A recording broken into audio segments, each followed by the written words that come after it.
Welcome to Bridging the Pedagogical Gap, a Look in Art project. Hi, my name's Lou and I'm a Scottish neurodivergent teaching artist. I'm looking forward to sharing how bridging has developed over the past 2 years. It all started with a question: how do we see and understand the worth of our work? I know myself as a teaching artist that I don't take enough time to think and reflect on my work. I also sometimes not given enough time with the projects I do to do this.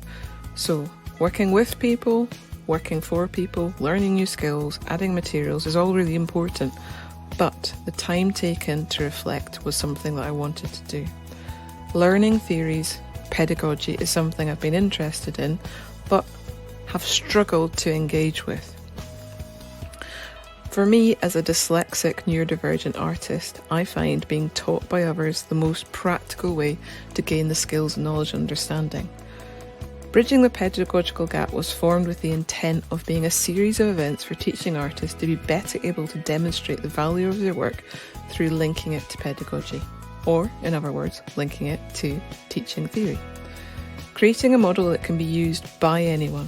This project stemmed out of my own and other freelance educator's experience of pedagogical theory sometimes being used as a language that is an obstacle. So how do we change the dynamic? By allowing teaching artists the time to reflect in their own way on their practice and find ways to engage with pedagogy. Giving the possibility to bring research and practical elements together, making sure that it is not an elitist or hierarchical element to this. Again, funding through Engage and Random Arts Giving.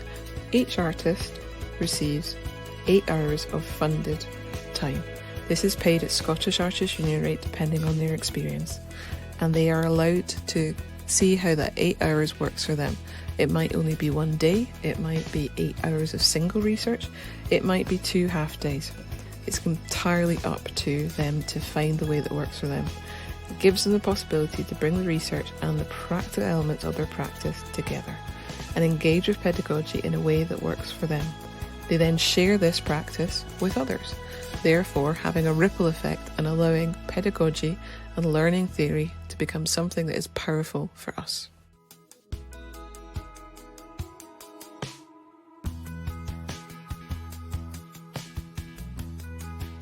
I'm Heather Lucchese from Lightbulb Arts, and I spend much of my time leading art workshops around the idea of the health and well-being benefits of taking part in visual art activities. I work in schools and communities, and there isn't really much time usually for reflection.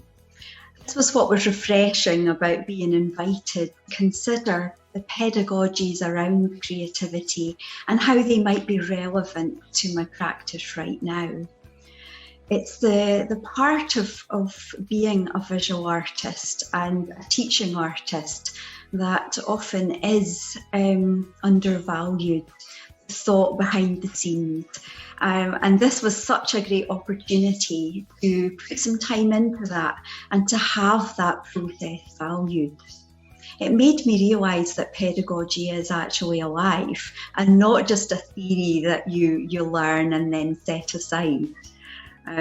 Presenting these ideas, even in an informal way to a group at the end, was also such a good way of clarifying what you had discovered and what you wanted to share.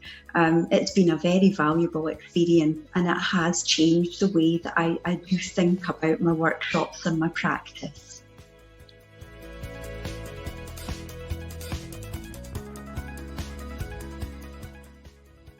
Hi, I'm Sam Rutherford. I'm a digital artist and a teaching artist with over 20 years of experience working in gallery settings and with community groups. This project has been a great opportunity for me to reflect on my practice, link what I do with theory in a way that works for me. Going forward, we successfully gained funding for 2022 from Random Arts Giving to work with the design company Easter Direction to create a long-term sharing model of an online accessible research scene. I look forward to inviting you to join us for the research scene and also the 2022 lectures with new artists.